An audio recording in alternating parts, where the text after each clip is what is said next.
नमस्कार, सुबह की 100 खबरें देख रहे हैं आप। आपके साथ मैं हूं प्रियंका राय। बुलेटिन की शुरुआत करेंगे बड़ी खबर के साथ। भरतपुर से ये बड़ी खबर है। भरतपुर से पकड़े गए 8 बांग्लादेशियों को जेल भेज दिया गया है।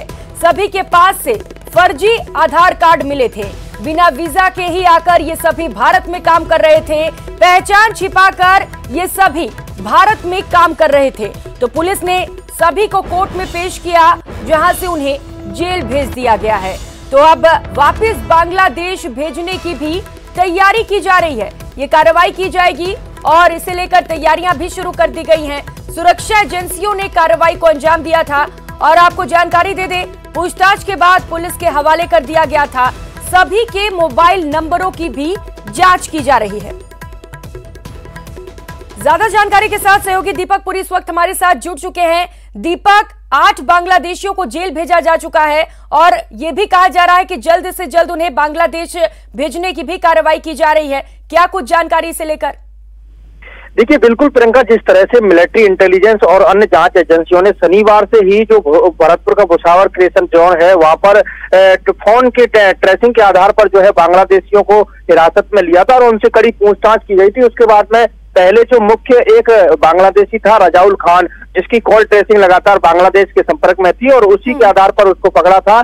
उसके बाद जब उससे पूछताछ की गई तो उसने 7 और को चिन्हित कराया, जिनसे सभी जो है फर्जी आधार कार्ड और अन्य कागजात जो है वो फर्जी पाए गए। तो ऐसे में उन सभी से सुरक्षा एजेंसियों द्वारा पूछताछ की गई और फिर उनको पुलिस के हवाले कर दिया गया। पुलिस ने कल उन्हें एसडीएम कोर्ट में पेश किया गया, जहां से उन्हें जेल भेज दिया गया। अब उन्हें वापस बांग्लादेश भेजने की जो तैयारी है वो की जा रही है। लेकिन सबसे बड़ा सवाल ये है कि इनसे जो सुरक्षा एजेंसी है उन्होंने पूछताछ की है, कुछ पूछताछ को गोपनीय रखा गया है, क्योंकि देश की सुरक्षा से जुड़ा हुआ ये सवाल है कि आखिर ये बांग्लादेशी इतनी बड़ी संख्या में यहाँ रह रहे थे तो इनके मंसूबे क्या थे, या कोई आतंकवादी गतिविधियों से तो इनके तार नहीं जुड़े थे। इन सारी चीजों की जो जांच है वो की गई है। फिलहाल इनको जो है जेल भेज दिया गया और वापस जो बांग्लादेश भेजने की इनकी जो तैयारी है वो भी की जा रही है। और ऐसे में एक अहम जो सूचना है वो ये भी है कि यहाँ भरतपुर में कितने बांग्लादेशी और छुपे हुए हैं उन सब की भी जांच की जा रही है। और जो सुरक्षा एजेंसियां हैं वो लगातार संपर्क बनाए हुए हैं और उन टावरों से जो है कॉल डिटेल निकाली जा रही है अब, जिनसे लगातार विदेशों में संपर्क किया जा रहा है।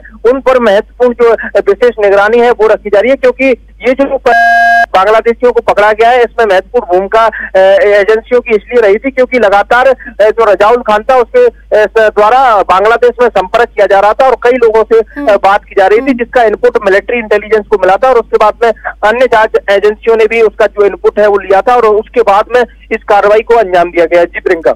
दीपक, सभी के मोबाइल नंबरों की भी जांच की जा रही है, तो क्या मोबाइल नंबर के जरिए बाकी लोगों को भी ट्रेस किया जाएगा जो बांग्लादेश से भारत में आके रह रहे हैं बिना दस्तावेजों के? देखिए, बिल्कुल ये जो ट्रेसिंग की कार्रवाई है वो चल रही है। शनिवार से ही इस कार्रवाई को जो है अलग अलग तरीके से अंजाम दिया जा रहा है और अलग अलग एजेंसियां जो है वो पूछताछ कर रही हैं। लेकिन इस दौरान जो कुछ बांग्लादेशी थे उनको भनक लग गई कि उनको भी जो है हिरासत में लिया जा सकता है, तो वो कुछ लोग को जो है वो फरार हो गए। उनकी भी जो है अब तलाश की जा रही है कि कहाँ है। और इनसे ये भी पूछा गया कि किस तरह से इन्होंने बॉर्डर पार किया और कैसे ये भारत में अंदर आए और कहाँ कहाँ ये रहे और किन किन दलालों के संपर्क में आए। इन सारी चीजों की जो है जांच की जा रही है। लेकिन प्रथम दृष्टया इन्होंने ये बताया है कि जब वो बांग्लादेश से आए तो उन्होंने एक दलाल के जरिए संपर्क किया और भारी संख्या में वहां से बांग्लादेशी थे जो हिंदुस्तान में आए। अब ऐसे में ये हिंदुस्तान के अलग अलग हिस्सों में पहुंचे, जहां कुछ बांग्लादेशी जो है वो भरतपुर में भी हैं जो करीब 8-10 साल से यहाँ रह करके काम कर रहे थे। लेकिन ये जो बड़ा सवाल है कि किस तरह से ये आए, बिना वीजा के यहाँ रह रहे थे और इन्होंने जो ई मित्र संचालक है उनको पैसे देकर के फर्जी आधार कार्ड, पैन कार्ड बनवाए। इन सभी की जांच की जा रही है। तरीके से ये भारत में आए और इनके मंसूबे क्या हैं ये तो फिलहाल जांच के बाद ही पता चल सकेगा। बहुत शुक्रिया आपका तमाम जानकारियों के लिए।